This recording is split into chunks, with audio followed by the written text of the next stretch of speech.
यत्रो खोलाको किनारै किनार पानी परे। अब यहाँ कहाँ गाडीहरू नछिर्ने।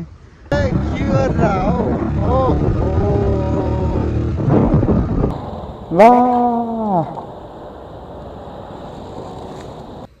Hello guys, welcome back to my new video. आजको भ्लगमा म काठमाडौँबाट गाउँ फर्किँदैछु। हामी दुईजना छौँ अनि हामी दुईजना चाहिँ काठमाडौँबाट आज गाउँतिर जाँदै गर्दाको अवस्था यस्तो गम्भीर छ। खोलाको बाटो होइन। अब तपाईँहरू देख्न सक्नुहुन्छ पुरै भिडियोमा। कस्तो छ त आजको हाम्रो भ्लग? कस्तो छ केटा? बाटो ठिक छ? एकदम बिहार। अनि थकित अवस्थामा हामी अहिले यो खोलाको किनारै यहाँनिर आइपुग्यो। अब हामी अझै यो खोलाको यस्तो कच्ची बाटो कट्नु धेरै बाँकी छ। ल हाम्रो यहाँ बाइक बनाउने हाम्रो हेड मिस्त्रीहरू है। ल ल भाइ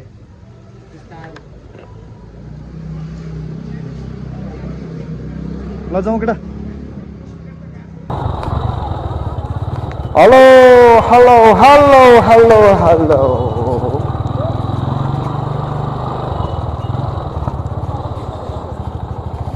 पेट्रोल पम्प आइयो। हामी यहाँ पेट्रोल भर्छौँ।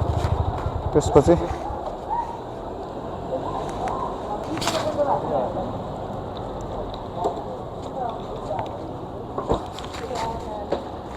पैसा कति छ? ल पैसा यति रहेछ यार।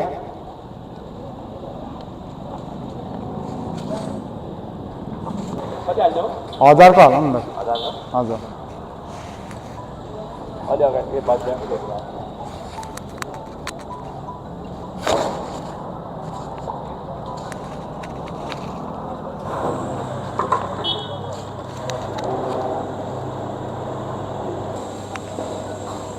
$4.6 आउँदो रहेछ यार। अलिक फुल भयो भने चाहिँ केटा। हेलो, फाइनल्ली हामी पेट्रोल पनि हालिसक्यौँ। अब हामी जान्छौँ है केटा। जाउँ होइन? कति बज्यो? कति बज्यो? 1:19। ल, मौसमले खतरनाक एक्सन लिइरहेछ हामीलाई। त्यही पनि त्यसको बावजुद पनि हामी चाहिँ ट्याक्कै निस्क्यौँ है।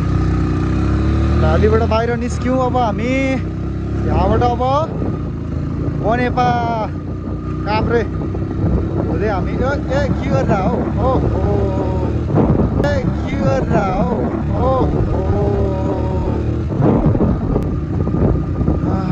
ल के गर्नु होइन। आशिका दिदी भयो भने यो मान्छेलाई ठिक ठाउँमा ल्याउँथ्यो होला। हामीले त खोइ के गर्नु, त्यस्तै हो। अनि ठ्याक्क ल। ओ माई गॉड, ओ पानी झऱ्यो यार, झऱ्यो। छ्या, कहाँ बस्ने हो केटा? एउटा चिया पसल बस्नुपर्छ होला हौ। हेर केटा, हेर केटा, खत्तम गरिहाल्यो यार। उता जाने हो।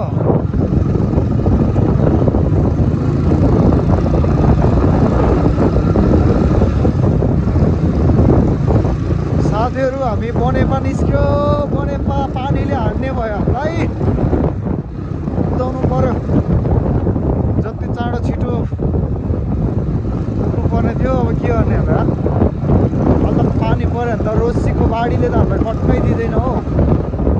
बनेपाको हाइवे रोड निस्क्यो हामी। तर पानी मस्त झर्ला जस्तो छ है केटा। यस्तो छ यार हाम्रो नेपालको रोड, कहिले बन्छ हौ? छ्या थट।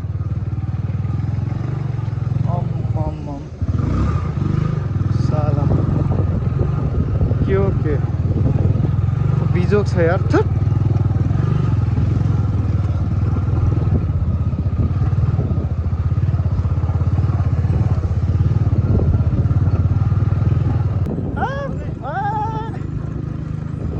बाटोमा पानी किनेर धोएर पो हिँडेको थियो त। मस्त धुलो उडिरहेको थियो केटा झ्याप धुलोमा जाँटो सेतै भएर हिँडेर अनि कहिले बनाउँछ हो यो रोडहरू थेट वर्षौँ यत्तिकै हुन्छ जाँदा के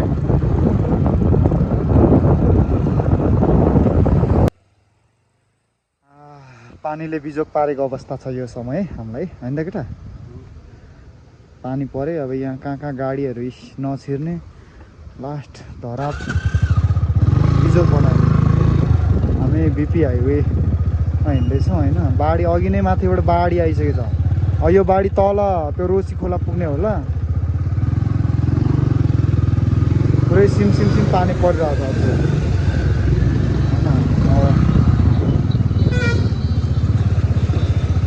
यस्तो चिप्लो भइसकेको छ बाटो बाढी आइसकेको छ गाइजहरू ल यस्तो अवस्था भइसक्यो हामी आजको हाम्रो ट्राभल्स अझै राम्रो होला जस्तो लागेन होइन शुभ रहेन कि किनकि होइन अब पानी पऱ्यो बाटोमा हामीलाई बिजोग बनाइदियो पुरै भिजिरहेको छ खुट्टा पनि गाडीहरूलाई त ठिकै हो यहाँसम्म त ठिकै छ अहिले के अरे उयो पुग्दाखेरि ठिक छ कि छैन भन्ने कुरा हो क्या तल गुन्डे बेसी कटिसकेपछि त रोसी खोलाको किनार जानुपर्ने हुन्छ त्यो बाटो चाहिँ राम्रो नआउन सक्छ कि किनकि बाढी आएपछि अब बाटो हिँड्न लास्टै गाह्रो अनि रिस्की छ त्यस्तै हुन्छ भाइ आज मौसमले बिजोग बनाउनेवाला छ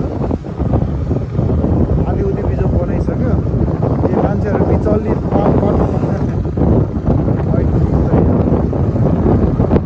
ल है गाइज यहाँबाट अब हामी भकुन्डे बेसी कटेर हामी यो कच्ची रोड सुरु भइसक्यो अब यो के अरे बिपी हाइवे खत्तम भइसकेको छ क्या अहिले त्यो एकचोटिको त्यो पानीले बगाएर त्यो 3 दिनको पानीले बगाएर डेन्जर बनाएको छ अहिले यहाँ निर्माण कार्य चलिरहेको रहेछ अब यस्तै हो नेपालको काम सुस्त होइन अब बस यस्तो डेन्जर खराब रोड छ कि भिजाइहाल्यो है बिजोग बनायो अहिले हामी ओइ पुरा चिप्लो भएको छ है क्या पानी परेर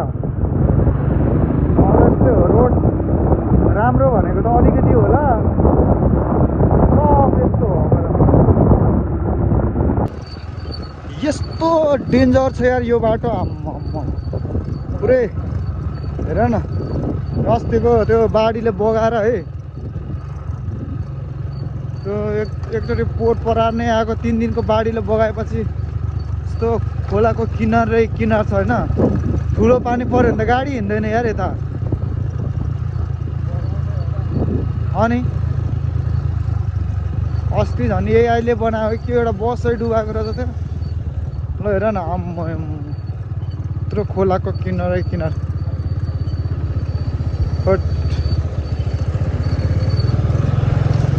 काम त भइरहेछ तर बिस्तारै के पहिले माथि थियो माथि अनि ऊ त्यो भित्र कता के गर्यो यो गाडी खोक्करमा बसिरहेको थियो